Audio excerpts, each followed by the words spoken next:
இருந்து அந்த அரகண்டநல்லூர் பகுதி வெள்ளப்பகுதிக்கு அந்த ஊரில் அடித்து கொண்டிருந்த பகுதிக்கெல்லாம் சென்று இங்கே இருக்கிற ஆணையர்களுக்கெல்லாம் அவர் ஆணையிட்டார். எல்லோரும் சேர்ந்து இந்த நீரை வெளியேற்றுவதற்கு உடனடியாக நடவடிக்கை எடுங்கள் என்று சொன்னதின் அடிப்படையில் நேற்று அவர் மாலை 5-4 மணி அளவிலே அங்கே சென்று சொன்னதற்கு பிறகு அதெல்லாம் வேகமாக அந்த பணிகளெல்லாம் முடுக்கிவிடப்பட்டு, முதல்ல நடந்துக்கிட்டு இருந்தது, அதை வேகமாக முடுக்கிவிடப்பட்டு இன்று அந்த தண்ணீரெல்லாம் நிறைய வடிந்திருக்கிறது. இன்று இங்கே நான் கூட மதியம் அங்கே சென்று வந்தேன். அங்கே போக்குவரத்து கார்களெல்லாம் செல்கிற சூழ்நிலை மதியம் வந்தது. அந்த தண்ணீர் வெள்ளத்தினால் அந்த சாலைகளெல்லாம் கூட பழுதுபட்டு விட்டன. அவைகளெல்லாம் கூட பழுதுபட்டு விட்ட அந்த சூழ்நிலையில் அந்த பழுதுபட்ட அந்த சாலைகளையும் சீர் செய்யும் பணியும் நடந்து கொண்டிருக்கிறது. அப்படி நடைபெற்றதன் விளைவாக இன்று மாலையிலிருந்து பேருந்துகளும் அங்கே இயக்கப்படுகின்ற ஒரு சூழ்நிலை ஏற்பட்டிருக்கின்றது. அங்கேயும் இன்னும் IAS அதிகாரிகள் இருந்து உணவு வழங்குகின்ற அந்த பணிகளை எல்லாம் செய்து கொண்டிருக்கிறார்கள். ஆகவே அந்த குறிப்பாக இந்த பெண்ணை ஆற்று ஓரப்பகுதிகளில் தான் இது போன்ற நிகழ்வுகள் எல்லாம் நடைபெற்று கொண்டிருக்கின்றன. அங்கேயெல்லாம் இந்த பணிகள் செய்யப்பட்டு வருகின்றது. திருக்கோயிலூரிலும் அந்த பணிகள் நடைபெற்றிருக்கிறது. திருவண்ணைநல்லூரிலும் அந்த பணிகள் நடைபெற்றிருக்கிறது. அதேபோல் விக்கிரவாண்டி பகுதியிலேயும் இந்த பணிகள் எல்லாம் நடைபெற வேண்டும் என்று சொல்லிதான் விக்கிரவாண்டியிலேயும் இந்த பணிகள் எல்லாம் நடைபெற்று கொண்டிருக்கின்றன. அங்கே விக்கிரவாண்டியினுடைய சட்டமன்ற உறுப்பினர், அதேபோல் நம்முடைய விக்கிரவாண்டியை சார்ந்த நம்முடைய மாவட்ட ஊராட்சி தலைவர், அதேபோல் குறிப்பாக நம்முடைய சிவசங்கர் அவர்களும் அந்த பகுதியில் தான் முழுமையாக சுற்றி வந்தார். இப்பொழுது மறுபடியும் முதலமைச்சர் அவர்கள் அவருக்கு ஆணையிட்டு அங்கே போய் பார்க்குமாறு சொல்லி அவர் அங்கே தங்கியிருந்து பார்ப்பதற்கு அனுப்பப்பட்டிருக்கிறார்கள். ஆகவே இந்த போன்ற பகுதிகளில் எல்லாம் ஏற்படுகின்ற இழப்புகளை தவிர்க்க வேண்டும் என்ற எண்ணத்தில் தான் செயல்பட்டு கொண்டிருக்கிறோம்.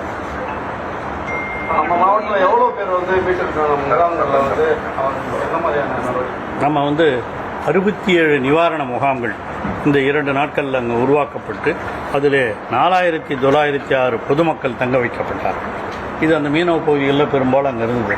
நீங்கள் இந்த நடவடிக்கையெல்லாம் முன்னெச்சரிக்கை எடுத்ததுனால தான் இங்கே கடலோர பகுதிகளில் அதிகமான சேதங்கள் ஏற்படவில்லை. அங்கேயும் கொஞ்சம் இல்லைன்னு சொல்லலை. ஆனால் இந்த அளவிற்கு விழுப்புரம் உள்பகுதியில் ஏற்பட்டு இருக்கிற அளவிற்கு அங்கே ஏற்படவில்லை. அந்த ஏற்பட்டதற்காக அந்த முகாம்களையும் நாம் உருவாக்கப்பட்டிருக்கிறோம். அவர்களுக்கு 16,616 உணவுப் பொட்டலங்கள் வழங்கப்பட்டிருக்கின்றன. இது அரசின் சார்பாக வழங்கப்பட்டது மட்டும். நாங்கள் சொல்வது அங்கே இருக்கிற உள்ளாட்சி நிர்வாகிகள், கழகத்தோழர்கள் அனைவரும் சேர்ந்து இன்னும் பல அங்கே உதவிகளை எல்லாம் அங்கே இருக்கிற மக்களுக்கு செய்து கொண்டிருக்கிறார்கள். அதே போல் பல்வேறு பணிகளை அவர் செய்து கொண்டிருக்கிற அந்த காரணத்தினால்தான் இப்பொழுது ஓரளவிற்கு விழுப்புரம் மாவட்டத்திலே இந்த நிகழ்வுகள் எல்லாம் குறைக்கப்பட்டிருக்கிறது. மேலும்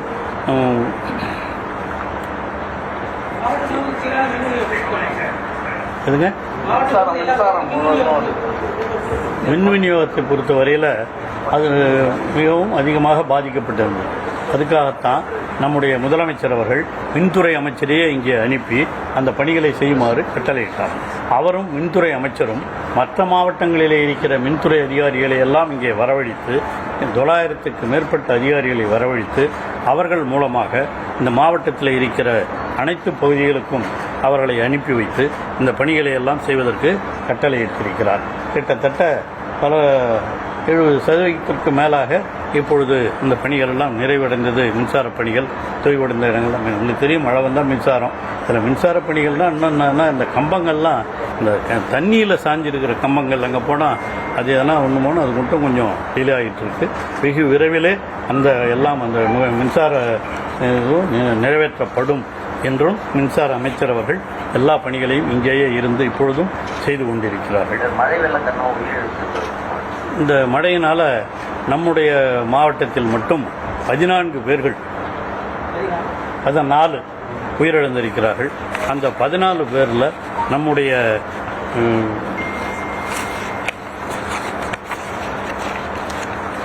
விக்கிரவாண்டி தாலுக்காவில் 6 பேர் உயிரிழந்திருக்கிறார்கள். அதேபோல் திருவண்ணைநல்லூர் தாலுக்காவில் 2 பேர் உயிரிழந்திருக்கிறார்கள். விழுப்புரம் தாலுக்காவில் 5 பேர் உயிரிழந்திருக்கிறார்கள்.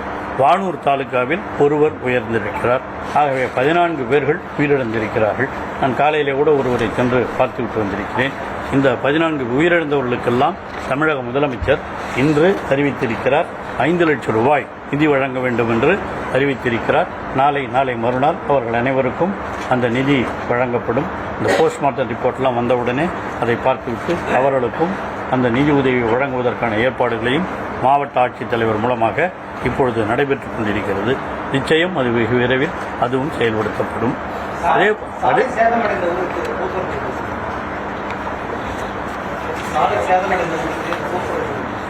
இந்த மாதிரி இருக்கிறதெல்லாம் பெரும்பாலும் எந்த அதிகமாக எல்லாம் தண்ணி போனது தான், வடிஞ்சு போனதெல்லாம் கிட்டத்தட்ட ஓரளவுக்கு சரியாயிடுச்சு. சிமெண்ட் சாலை இருந்த பகுதிகளெல்லாம் சரியாயிடுச்சு. அதுவும் குறிப்பாக இந்த நெடுஞ்சாலைத்துறையின் மூலமாக கட்டுப்பாட்டில் உள்ள 26 சாலைகள் பாதிக்கப்பட்டது. இவற்றில் 17 சாலைகள் உடனடியாக மறுசீரமைக்கப்பட்டு போக்குவரத்து பாதிக்காமல் பயன்பாட்டில் உள்ளது.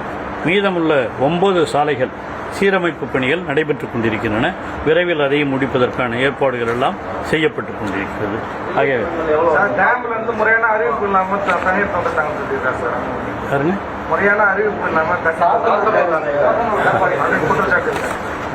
அதுக்கு இன்னைக்கு நீர்வளத்துறை அமைச்சரே சரியான பதில் சொல்லியிருக்கிறார்.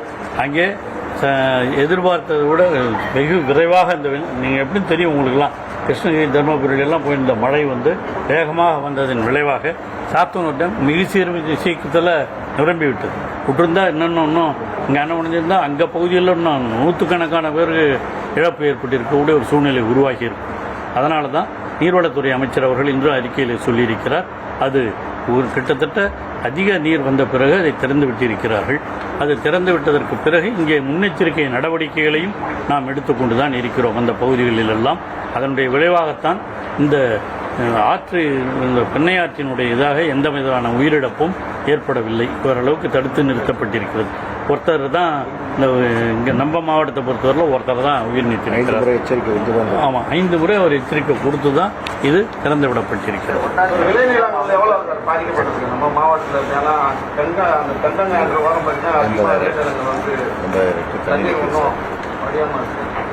இப்போ விளைநிலங்களை பொறுத்தவரையில் கிட்டத்தட்ட 80,000 ஏக்கர் அதில் பாதிப்பு ஏற்பட்டதா ஹெக்டர் 80,000 ஹெக்டர் பாதிக்கப்பட்டிருப்பதாக சொல்லப்படுகிறது. அந்த 80,000 ஹெக்டர் 80,520 ஹெக்டர் அது என்னென்ன பயிர்கள் என்னென்னதெல்லாம் எது மூழ்கினதெல்லாம் கணக்கு எடுத்துக்கிட்டு இருக்கோம். அந்த கணக்கு மழை வெள்ள மீட்பு பணிகள் குறித்து அமைச்சர் பொன்முடி செய்தியாளர்கள் சந்திப்பில் தெரிவித்தார். இது குறித்த மேலும் விவரங்களோடு பின்னர் செய்தி தொகுப்பில் பார்க்கலாம்.